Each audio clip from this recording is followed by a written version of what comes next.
person. So yeah, very good, very good. Okay.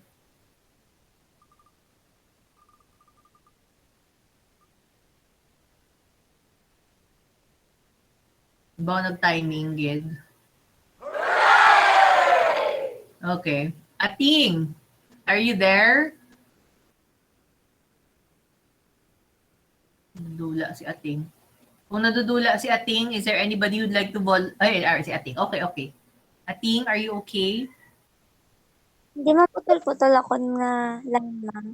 Sige, where can you see which of the following functions of a psychologist in the legal setting does Wait lang, not belong with the others? Wait lang. Which one does not belong with... Akon di ma'am. Klaro man ako ng bal, ma'am. Oo, klaro again. Akon answer. Akon the answer, ma'am, is... Ano ka na answer? Criminal responsibility, ma'am. Naman. Based akon crime ng mangot. Ano? Kaya Tanongin your kung function. ang readiness... Oo, sige, go. Kaya ang function sa psychologist ba yung... kaya kung criminal responsibility, ang role na yun sa mga... Like, mga ara sa police or sa mga forces, ang readiness for parole. Sa readiness for parole, ang parole ba doon na sa do parang under observation pa kung nakagwa ka na sa kulungan doon sa observation ka pa. Na sanding to amo na sila ang mga ginaanan sa psychologist kay may possibility to harm themselves pa. Custody evaluation parang they are under evaluated pa after mga isa ka sila self ma'am kung may ara sila problem. Ano ang Hindi ko sure ma'am na Sige. Sige, who can explain ining ano gid man? Yes, Brian. Sige, Bri. Ang pagka-intindi ko ma'am sa apat nga ni ma'am, ang criminal responsibility bala ma'am, which is about ang tatlo ni sila ma'am, ang criminal responsibility, ang sa parole, or sa probation, or sa dangerous to one and others is mas more on ano sila ma'am, nakakommit bala ma'am sang crime or damage, though something amo naman pag-intindi ko. But ang ginasar ko naman as ang custody evaluation, which is ang focus sa child or ang for example gin-abuse siya sang parent. Do amo na abi man ginbasihan ko. Like amo naman. So the answer mo here is what? Custody and evaluation. Okay. So yeah, so actually the correct answer here is custody evaluation. All these things are functions of a psychologist in the legal setting. Ginapangayuan expert opinion ang psychologist on all of these things. And again, when you talk about criminal responsibility, pamangkuton ka sang korte kung do you think aware ang person nga sala iya ginobra and at the time magin-obra siya, kabalo siya mag-distinguish between right or wrong and kabalo siya sang iya ginaobra, diba? That's criminal responsibility. Readiness for parole is pamangkuton ang psychologist. Inibala nga nakulong nga person, okay na ni siya ipagwa out in the open world. Pwede na ni siya bala nga i-release and then bulubantayan lang ipa-check-in lang from time to time. And then the next one, dangerousness to self and others. It asks the question of pag inibala, for example, nga killer nga nakapatay tao, pagwaon ta, ano ang risk na magiging danger siya to the self and to other people. For example, if you have, like, let's say, a serial killer, ipa-assess sa imo doon, do you think it's safe to any nga person sa iban or hindi? Obviously not. And the last one, of course, is custody evaluation. So when you say custody evaluation, it has to do with kids if they experience abuse from their parents, diba? Is it safe to return them to their home? Or is it better nga dire siya sa center? Or is it better nga ipa-adopt mo siya to another set of parents or sa iya tita or sa iya nga grandparents, so on. Okay, so although they are functions of a psychologist in the legal setting, the last one is the most different because it does not have something to do with the criminal supposedly in the crime. Okay, so sige. Next.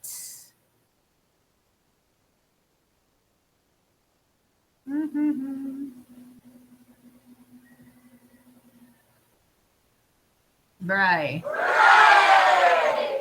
Okay, ari pagid sa diaman damo actually nagsala sini nga item.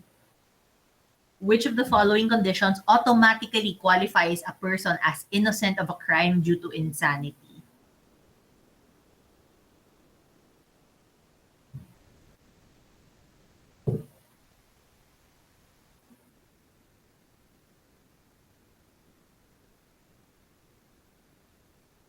Guys, Abray? Damos na actually, I don't even remember kung may sakto sa inyo dire. I don't think so. Ma'am? Ako ma'am yan, ma'am. Yes. Delay abi, ma'am.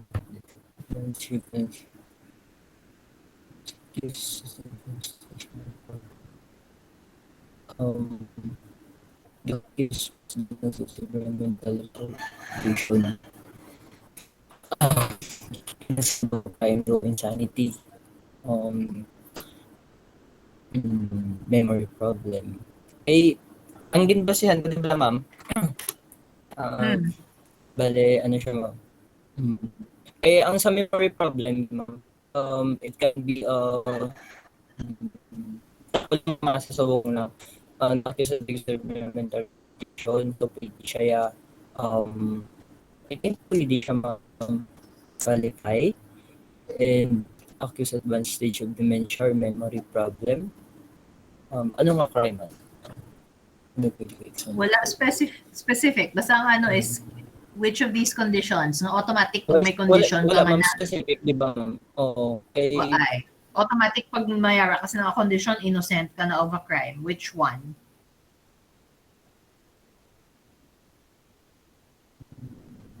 Siya nagdarabing Yan, would like man ang question, Bri. Ma'am. Good day siya, ma'am. Sige, let's ask out from the nag-answer ko, di ma'am ma'am. Sige, what about the others? What do you think is the answer? A and B, ma'am. A and B. Jeka, what do you think is the answer?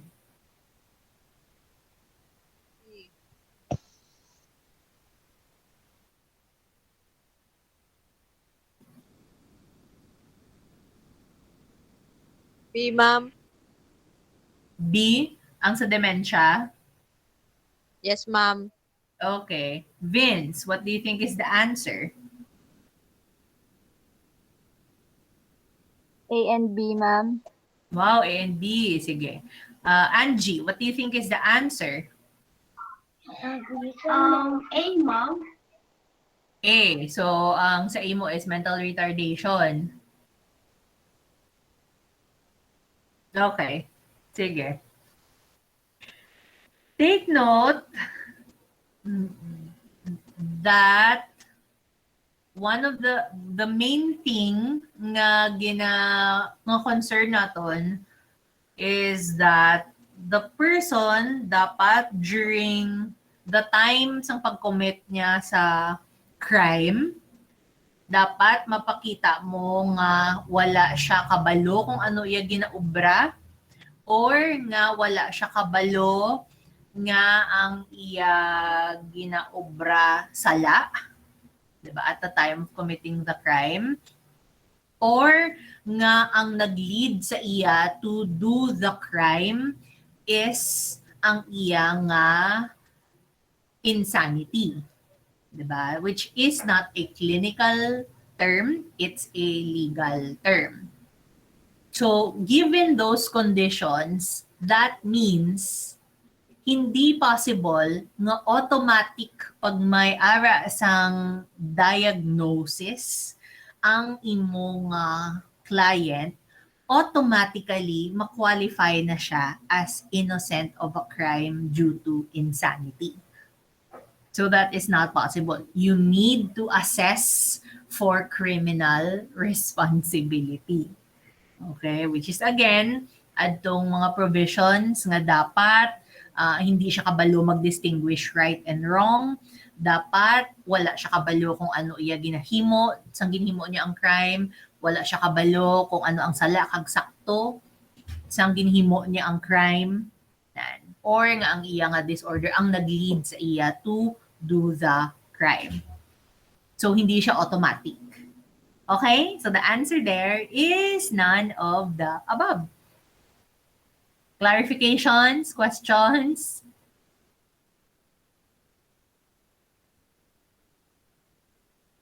People, let's get siya. Yes, ma'am. Okay. So again na, Yes, ma'am. hindi porke may severe mental retardation or nga supposedly kay may advanced stage of dementia, automatically qualified na siya as innocent siya of the crime due to insanity. Okay? Oh, okay. Sige. So, ma-break to danay sa tun ruleta. Dire-diretso on danay. Which of the following is an example of a humanistic existential concept?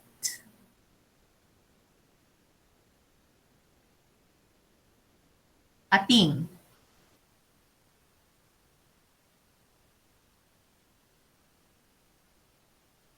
Ating.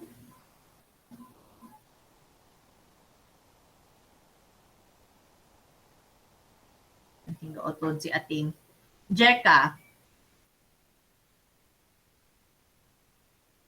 Ako ni ma'am is operant conditioning. Ngaman. Manin sabat. Guess. Guess lang mo. Best guess. Okay. Ano gidya? Vince.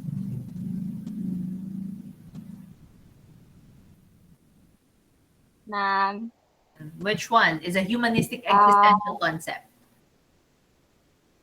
Feeling ko, ma'am, self-actualization. Feeling mo self-actualization? Yes, ma'am. Okay. Angie. Self-actualization, ma'am. Okay. Brian. Yes, ma'am. Self-actualization, ma'am. Okay. Ang libido, sa ano na nga ano na nga approach nga term?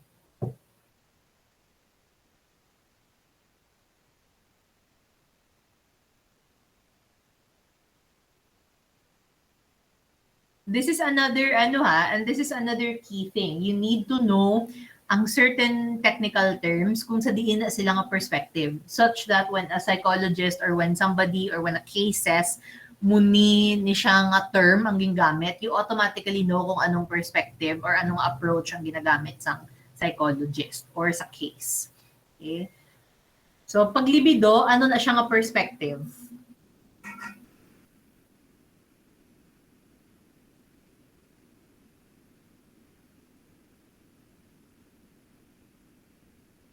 Pag libido, humanistic. Sure?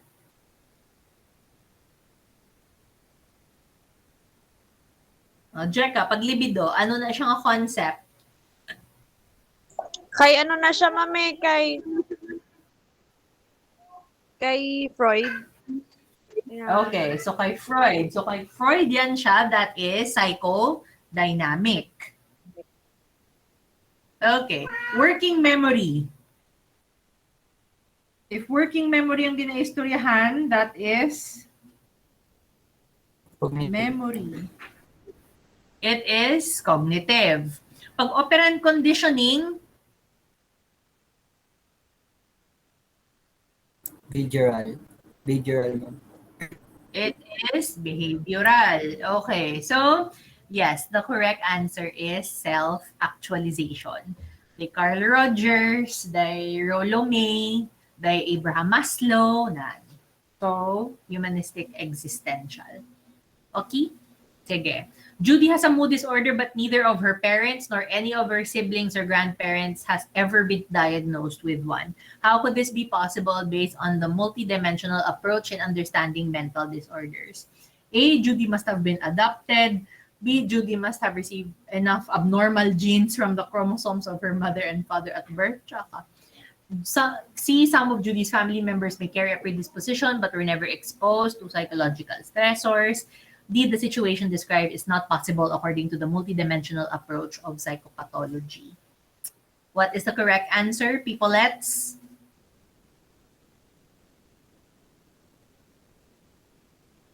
Ating nga ba mo D, the situation is not possible nga magkaroon sang mood disorder si Judy pero wala sa iya parents. Vince.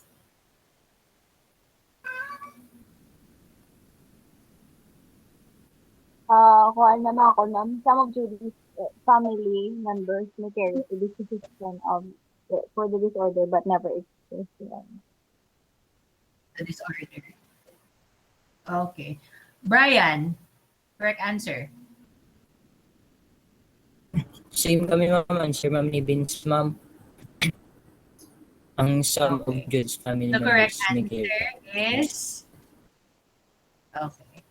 So yeah, it's possible nga in your line there is a predisposition gid man, but maybe some of your family members did not experience the level and kind of stressor that you did experience, or that they had strong protective factor. So meaning wala yan na worsen ng ilang case like in yours. Okay? Sige. Next, Sandra was diagnosed with clinical depression months after she got pregnant. One of the considerations of her therapist was because she was discriminated by people in the community when they found out that she got pregnant outside marriage. What perspective did her therapist consider? Psychosocial, humanistic existential, sociocultural, or cognitive behavioral? Anong condition? Ano na siya nga perspective? Yan.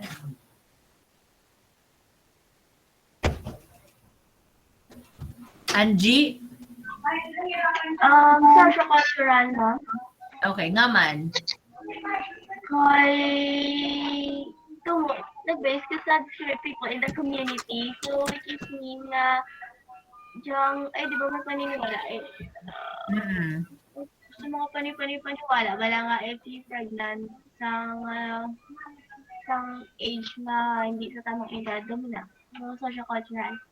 Okay. So yeah, it's because of the predominant culture nga feeling ta kung gabusong outside of marriage, especially if bata pa, there is really something, a big deal or a big issue about that person. So that concern, what's causing her to feel that clinical depression is socio-cultural in nature.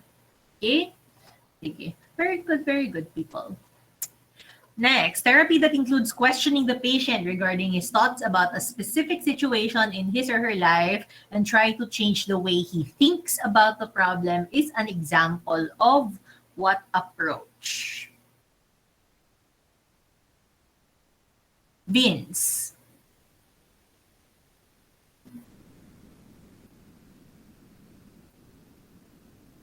Cognitive behavioral. Okay, why cognitive behavioral?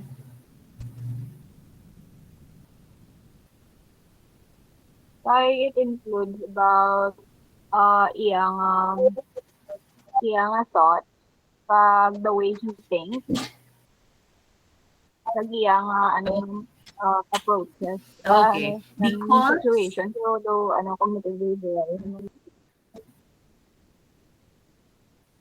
okay. So, di ba, if ang therapist mo, ang ginapa-help sa imo fix is the way you think about the situations in your life, then that is cognitive in nature. And since wala man di cognitive lang, it's cognitive behavioral. Okay, very good. Next, a man's intense sexual attraction towards considerably older women is associated with an unresolved crisis with a relationship with one's own mother that is not the person's awareness, but is nevertheless influencing his desires and choices in life. This is an example of which perspective? Jeka, Psychodynamic, ma'am. Sorry. gaman. Kaya Sige. natandaan ko dira, ma'am, ang kay Freud na na theories. Mm-mm. Okay, so it's really very Freudian nga may ara ka sa ginahimo nga mga actions pero hindi kaya conscious or aware of nga man ginahimo mo ina sila. It's just nga in this case ang lalaki very attracted, turned on gid siya sa mga older women. Okay, so potentially it's a psychosexual stage issue. Okay, sige. Next. Dr. Xavier recommended antidepressants, a psychotropic drug, to his patient as a way to control melancholic mood. This approach follows what perspective? Ating?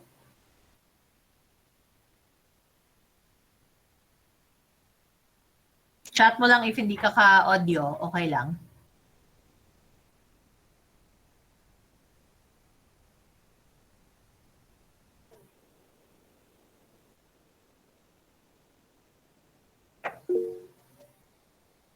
Dr. Xavier recommends antidepressants, a psychotropic drug, to his patient as a way to control melancholic mood.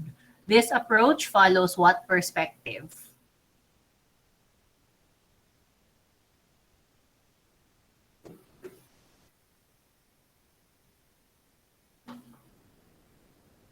Neurological, because may bulong kita nga ginaistoryahan. Okay, correct. Next, Alan believes life has no purpose. He can't seem to find meaning in life. For therapy, you would most likely send him to see a psychologist using which theoretical perspective? Pag wala meaning in life, dalon mo sa psychologist. Psychosocial, humanistic existential, neurobiological, or sociocultural? Angie? Ma'am, wait Which lang. one?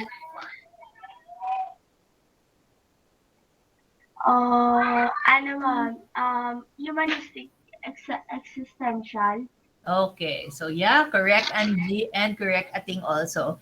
Pag mga meaning in life and taking responsibility for one's future and one's life, mga ganun ng that is humanistic existential, no? If you're talking about like relationships with loved ones, how to communicate better with people, you'd go psychosocial. If you feel naman nga, it's probably a brain or a chemical problem, neurobiological. If you think naman nga, it's caused by cultural beliefs or mga stigma, then your approach is socio-cultural. Sige, Angie, pangihi na to. Walang ko kontra. Okay, sige, Arina.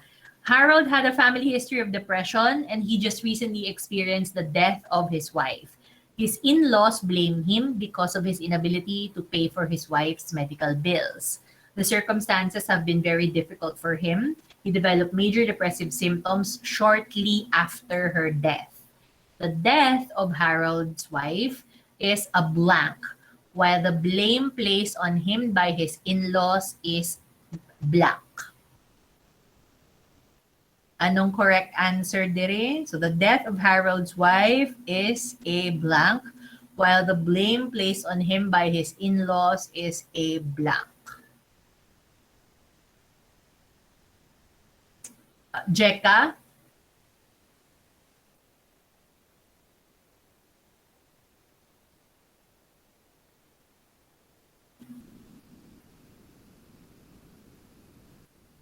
Dahil lang, mama.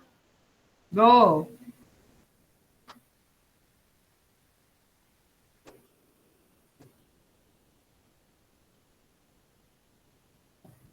Ang akong sabat diri, ma'am, is proximal cause, distal cause. Okay. Nga man proximal, ang the death of Harold's wife is a proximal cause. Nga man proximal Yes. cause na. Kay ang death sa iyang wife is the triggering factor sa iya para magka-mental disorder siya. While ang pag-blame sa iya nga in-laws sa iya is nang dati pa na siya but ulihin na lang nagtunga. Ulihin na lang ang effect sa iya. Okay. So, for you, ang pag-blame sa iya, but remember, Jeka, the blame was placed on him sa death. But I think mas stronger ang triggering cause sang death sang iya nga wife sa iya kaysa sa ano ma'am, sa blame. Oh, yeah. So, meaning, ang proximal niya nga cause, ang nag-trigger sa iya, gidman niya, is the death sa iya nga wife. Yes, ma'am. Pero, remember that the blame happened after the death of the wife. Not before.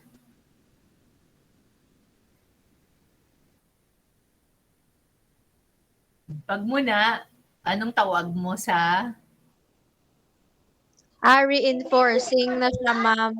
Okay. So ang natabo is ang death sang iya nga wife ang proximal cause because amo nang nag-trigger nga nag-exhibit siya sang major depressive symptoms. And then pagkapatay siya nga wife, masigbasol dason sa iya nga iya in-laws kay nang slap soil siya kuno wala siyang pangbayad sang medical bills.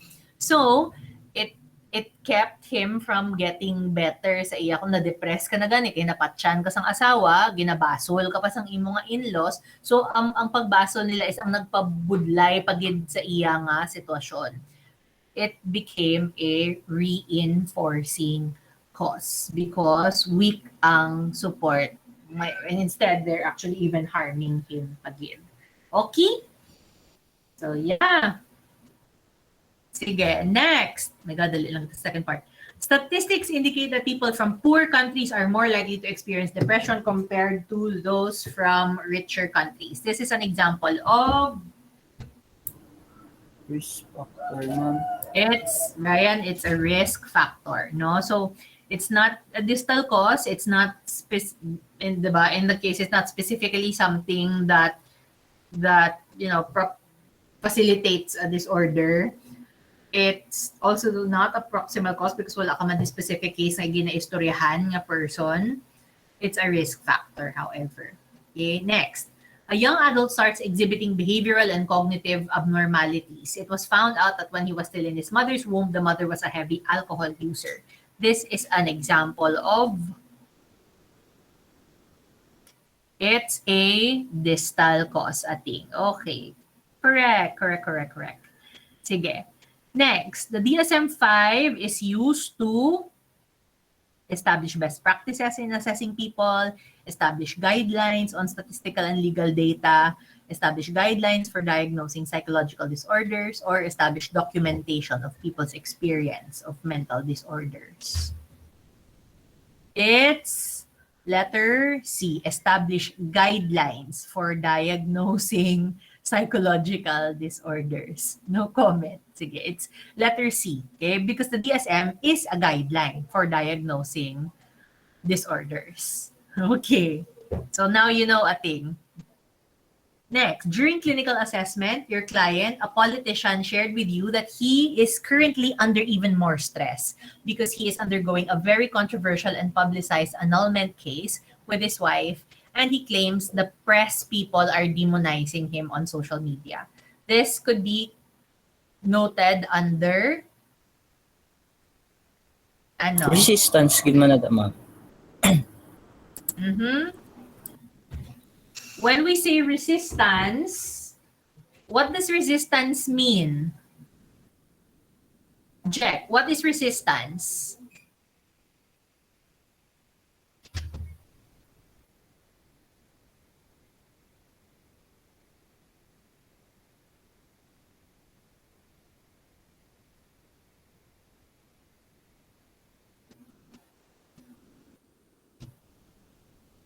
Guys, can you still hear me? What is resistance? Anyone?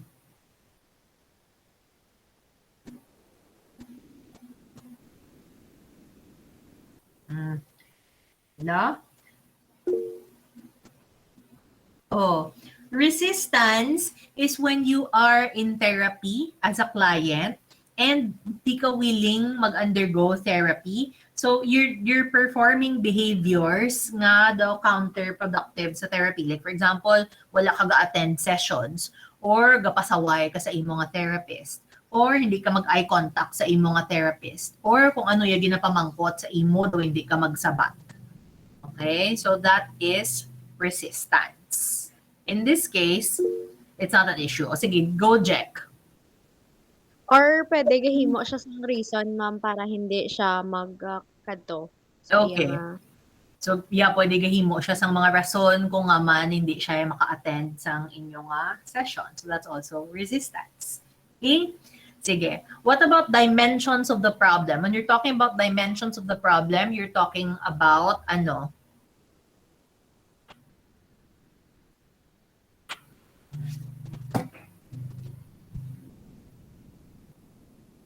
Okay, so ga-share siya sang iyang concern specifically of ano ang symptoms nga ginabatsyag niya, ano how often siya, for example, ga talalangis, how often siya nga wala siya gana mag-ubra, ano ang mga ginahimo nila hindi na siya kakaon.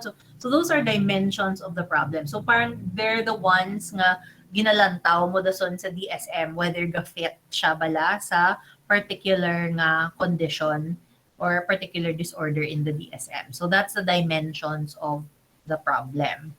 What about areas of functioning? Okay, napakita sang areas of functioning. When you say areas of functioning, ginalantaw mo kung stable siya emotionally. Kung ginalata mo, for example, kung stable ba siya emotionally, kung kumusta siya with people around him, kung nakaka-work pa bala siya, di ba?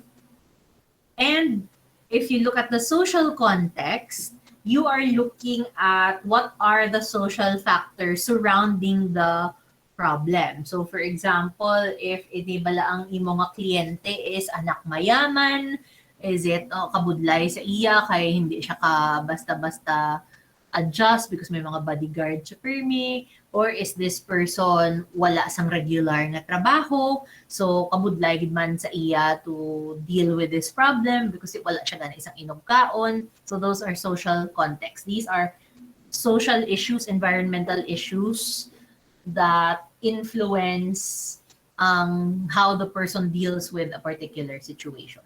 So in this case, ining the press are demonizing him. That falls under ano?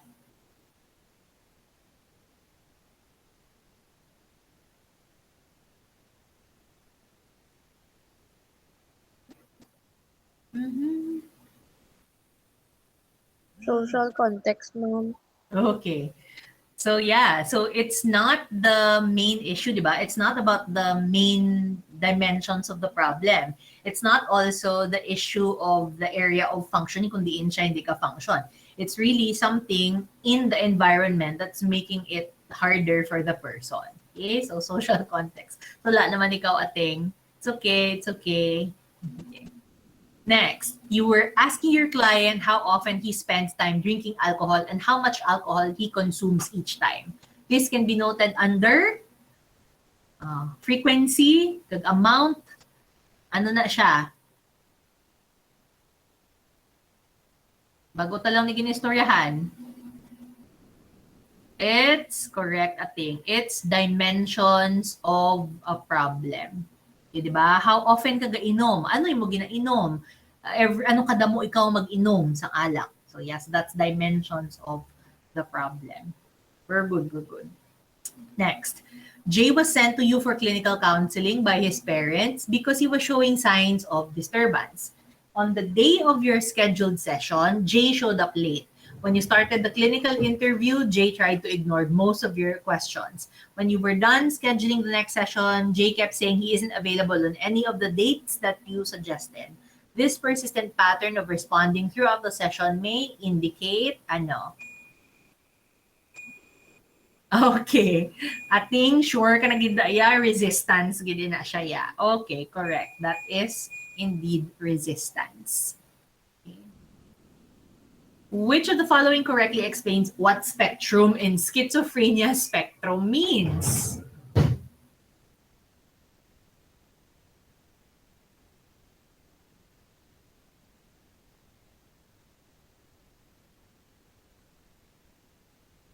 Ma'am, Ano, Vince? both A and B. You did? Okay, both A and B are correct. Okay.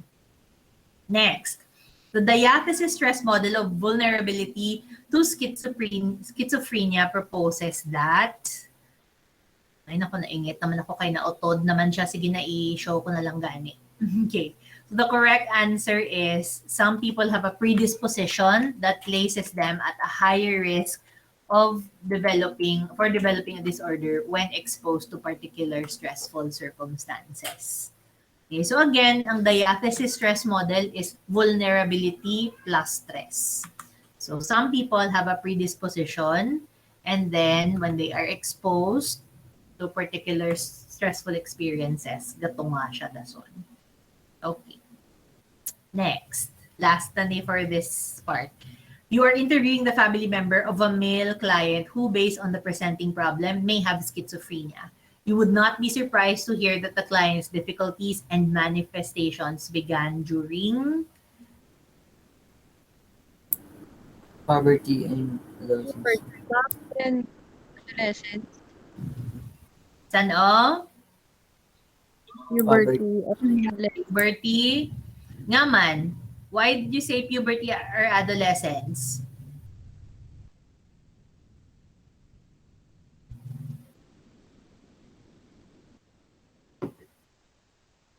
ang kung sa male dabe ma'am dira sila usually prone. Mm-mm. Okay.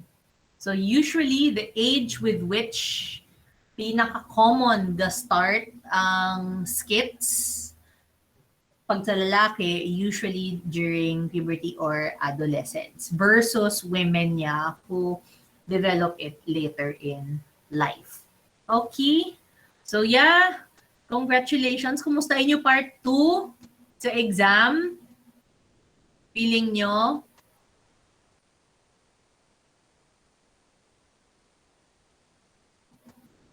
Ay ba nga man naglilipos? Nakamuano na, kumusta inyo nga ano? Feeling hindi ka pasar, ma'am. Okay. So yeah, take it all in, Danay. I hope. Pero I hope na clarify na kung nga man sala ka mo or diin ka mo nagsala in particular items. Wala halos actually nagalayo in yung mga scores. Ang saya-saya. So I will send you your scores after this so you can actually check in mga scores. So may part 3 pa kita, but I don't know, basi Mayara, naka mo schedule for this afternoon. So ako, I won't be able to this afternoon kaya I need to do some things pa. If ever man, we will continue galing either next week or I can, if alang-alang, we'll continue later on galing. Okay, I need to finish a couple of other things. So for now, what we are going to do, however, instead is we are going to choose who gets to report what. Okay? Sige. So yeah, di na to ang aton dire. So we have si Paye, and then we have si Clarice, and then we have si Lovely. 1, 2, 3, 4, 5, 6, 7, 8. Okay. So we have 8 people. 7 of you, well, you're all gonna get reports. But yeah, may isa actually nga that will need 2 people in the group because malawig siya. Okay, damo siya. Okay? So, sige. So, please take note of the reports. Can somebody like record kung ano, who gets what report para later on you can just post sa GC natin? Who will volunteer to do that? Ako na, ma'am. Okay. Sige, sige. So the first report that we are going to choose kung sino makakuha is gender dysphoria.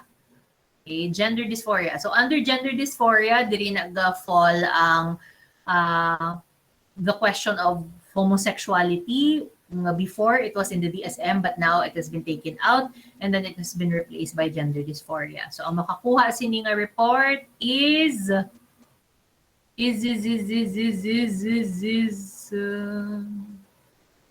okay.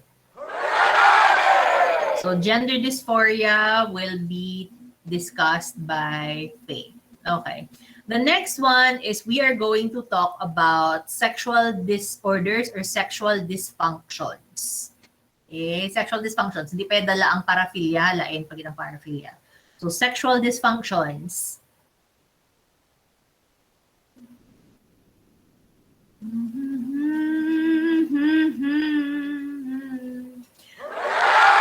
Okay, so Jeka, sexual dysfunction. So dili nagasulod ang mga erectile dysfunction, vaginismus. Okay, sige. Next, we're gonna talk about paraphilias. So these are also sexual related disorders, but there are the more Freaky Friday disorders. So like for example, ang mga na-attract sa patay or na-attract sa objects sexually. Okay, so who's gonna get this report? Eh, hala, mamawala ko na okla si Jeka. Sige.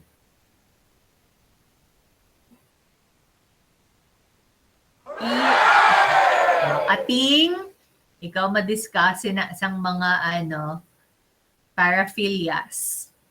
Yes, I will remove Ating, I will remove Jeka also. Okay.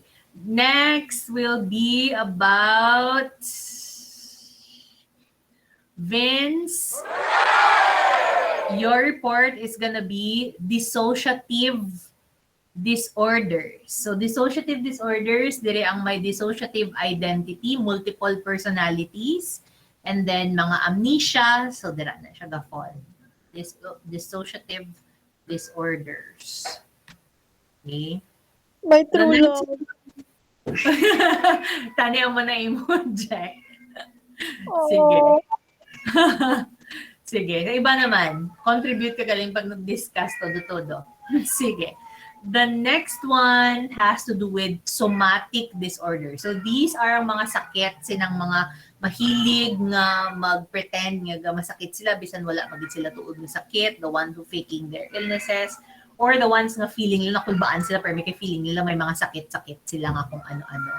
Somatic disorders. Batian niyo ako ng OT. Oh my God. Okay. Angie, you get somatic disorders. Bawa ko ng OT. Hindi magpapugong. The next one is the person's gonna get eating disorders. Okay, eating disorders. Oop. Okay, so eating disorders such as anorexia, bulimia nervosa will be taken up by Clarice. And the last one, si Lovely and si Brian will talk about sleep disorders. Okay, because kadamo isang sleep disorder. So tungaon ni Brian kag ni Lovely. Guys, Yay! not ka mga guys, may meaning lang guys. Okay. So anyway, yeah. So we'll hold, yes, Jack. Ano sini ma'am ang order sang pag-report? According sa ginlista naton. So we're gonna start out with with gender dysphoria.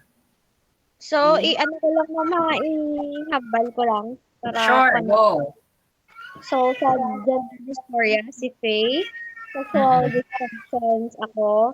Paraphilia, si Ateng. Dissociative disorder, si Vince. Somatic disorder, si Angge. Eating disorder, si Clarice. And sleep disorder, si Lovely kag si Brian. Okay, yep. Yep. So please ano lang post it later sa aton GC Jack ha kay para at least ma-remind everyone, ma-inform sila again. Ay, Okay. ma'am. Okay, so what do we expect to see in your respective nga presentations? What we expect to see is, of course, ano ang mga disorders under that family, because those are families. So, damo disorders under them. Take note, you don't necessarily give equal importance to all the disorders because some disorders are not as common. So, you discuss primarily gid ang common nga disorders. Okay? And then, you can mention, the pareho bala sa aton man, like for example, nag-give ko detail sa schizophrenia, I didn't give as much detail to the others because they're not as common. And ang medyo damo kita data gid in literature is schizophrenia. So, the same man in your case. So, you put the clinical description, diba? So, you get that from your DSM. And then, you discuss epidemiology. So, meaning the prevalence, and then, for example, the onset, usually, sa diin na siya mas damo, lalaki, babae, and then, san o siya nga edad, usually, gatunga, things like that. And then, if there are interesting statistical data that you can find about that particular condition. And then, after epidemiology, you discuss etiology. Ano ang theoretical explanation for why people develop disorders sa muni nga family? So, di ba, you discuss it from a genetic, biological perspective, from a psychodynamic, cognitive, behavioral, so on and so forth. And the last is, what are the available treatments used per perspective for those disorders? So anong example? So if you can also include video clips or whatever, then that would be great. Okay? So the idea is, you have a timeline to do that thing also. Let me get my calendar. Let's check ako nga calendar.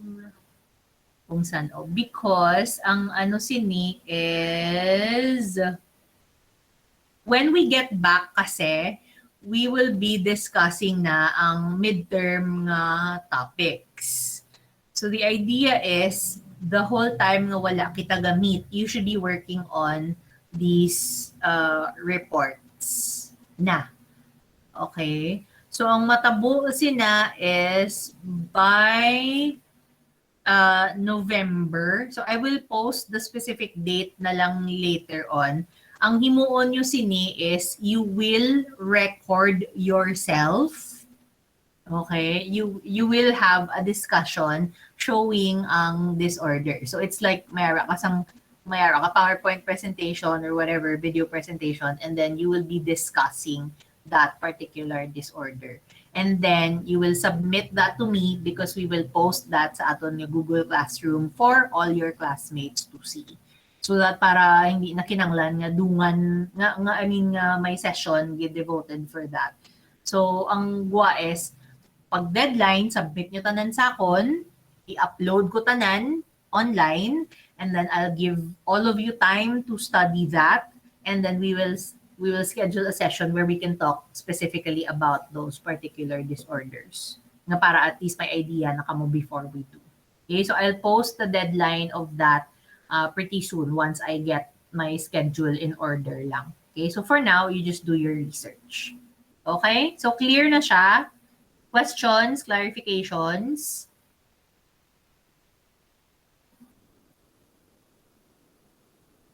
Peoplets, are we? Done, ma'am. Okay, so clear na siya ha.